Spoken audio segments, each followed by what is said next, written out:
Some time ago, I started thinking about the problems that were holding me back from reaching my goals.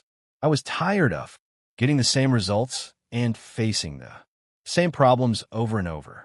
This year, I decided I wanted to take on some new problems, and for that, I needed to let go of the old ones. One of my problems has always been procrastination.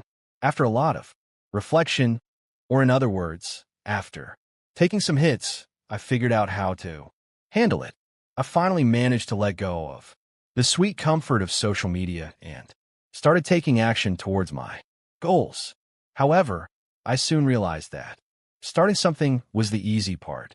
The hard part was sticking with it until I saw some results. I've always admired people who can put all their effort into achieving a goal. Recently, I watched a video of Cristiano Ronaldo talking about discipline and consistency. He mentioned how important it is to push through and do what needs to be done even when you don't feel like it, and that when you do it, you become mentally stronger. After watching that video, I was determined to make change. I wanted to be consistent with actions that would lead me to my goal. There was just one problem with that, my laziness. That was one of my old problems. I just couldn't get past. To me, laziness means not putting enough effort into what I do. There's this ongoing struggle in my head between wanting to achieve big things and just taking the easy way out. What usually happens is I set a goal, make a plan, and start taking the first steps. But then I have trouble staying consistent enough to actually get any results. I couldn't understand why. Despite having big goals, I wasn't making any progress toward them. But then one day I came across a psychology theory called expectancy value. According to this theory, our motivation to act depends on two things. The first thing is how important the reward is to you. For example, running 1 mile to earn $10 might not be very motivating, but running 1 mile for $1,000 is a lot more appealing.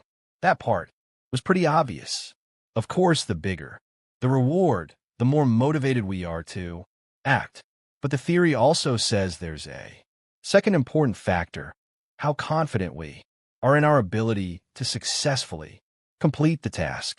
If you don't believe you can run that mile, you won't be motivated to try, even if the reward is $10,000.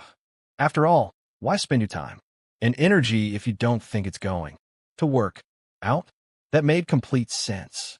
I wasn't feeling motivated because I couldn't believe it would work out, and I had a reason for that. I had failed many times before.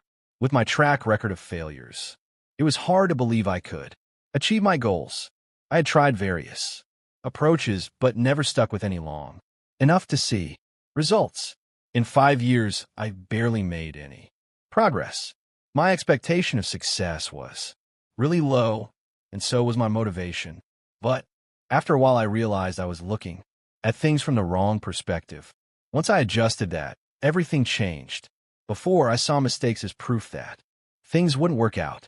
Now I see that the way to get it right is by getting it wrong first. Let me tell you a story. In the 1870s, Thomas Edison was working on developing the incandescent light bulb. However, he had a problem. The materials tested for the bulb had low durability.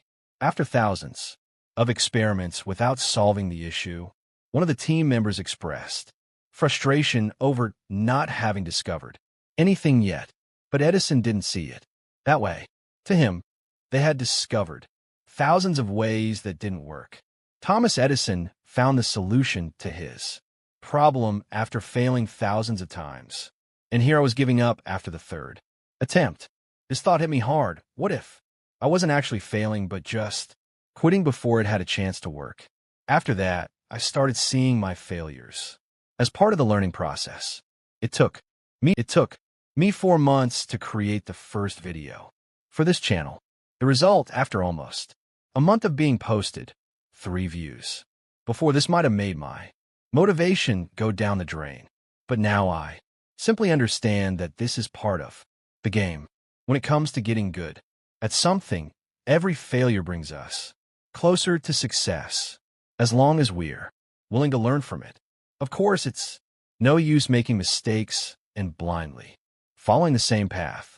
What changed the game for me was that after a bad result, I developed the habit of stopping to analyze why it happened and thinking of a way to do things differently. I finally accepted my mistakes, and now I look for signs of progress even if things didn't turn out perfectly. Is the result getting better? That's the real question. If you think your laziness is just a lack of discipline or willpower, consider whether it might actually be fear of trying something new. Don't let the fear of failing make you choose the only path where failure is 100% guaranteed. Doing nothing.